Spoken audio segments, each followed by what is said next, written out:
మన Telangana special traditional style సర్వపిండి ఎలా తయారు చేయబోతున్నాము మనం ఈ వీడియోలో చేయబోతున్నాను.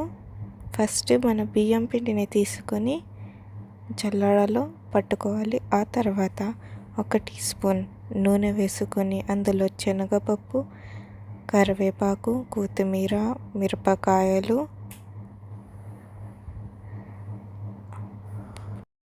నువ్వులు, పసుపు, కారము, తగినంత ఉప్పు, ధనియాల పొడి, ఓమా, జీలకర్ర అన్నీ వేసుకొని అందులో టమాటో ప్యూరీ,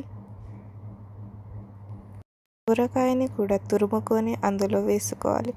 ఆ తర్వాత ఆ మిశ్రమాన్నంతా కలుపుకొని పిండి ఉండేలాగా కలుపుకోవాలి. అందులో కొంచెం నీళ్లు వేసుకుంటూ ఈ విధంగా కలుపుకోవాలి. ఆ తర్వాత 1 టీ స్పూన్ నూనె వేసుకొని నేను చూపించే విధానంలో మరియు ఇంకొక మూకుడు తీసుకొని ఆ మూకుడులో నూనె వేసుకొని చక్కగా చేతితోని రాచుకోవాలి.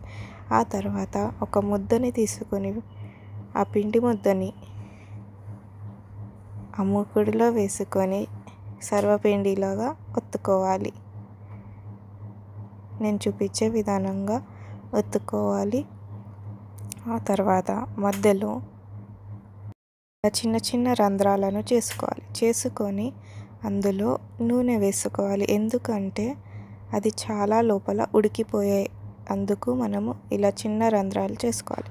ఆ తర్వాత ఆ చిన్న రంధ్రాలలో నూనె వేసుకొని కాసేపు స్టవ్ మీద అలా ఉంచుకుంటే మన ఎంతో రుచికరమైన తెలంగాణ స్పెషల్ సర్వపిండి రెడీ. ఆ మూత పెట్టుకొని 5 నిమిషాల పాటు తీసుకుంటే అది లోపల చక్కగా వేగిపోతుంది. చూడండి, ఇలా గోల్డెన్ బ్రౌన్ రాగానే ఒక స్పూన్ తీసుకొని దాన్ని కొంచెం తిప్పుకుందాం. చూడండి ఆ పొగలు ఎలా వస్తున్నాయో.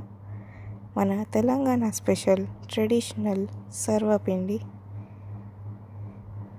చూడండి ఇలా గోల్డెన్ బ్రౌన్లో వచ్చిన తర్వాత అరటాకుని చక్కగా కడుక్కొని ఆ తర్వాత అందులో వేసుకొని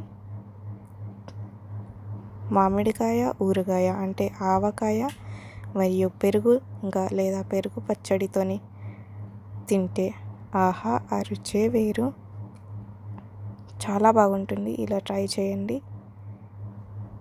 మన ట్రెడిషనల్ స్టైల్ సర్వపిండి తెలంగాణ స్పెషల్.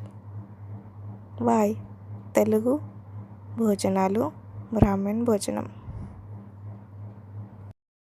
ఇలా మామిడికాయ పచ్చడిలో అంటే ఆవకాయలో నంచుకు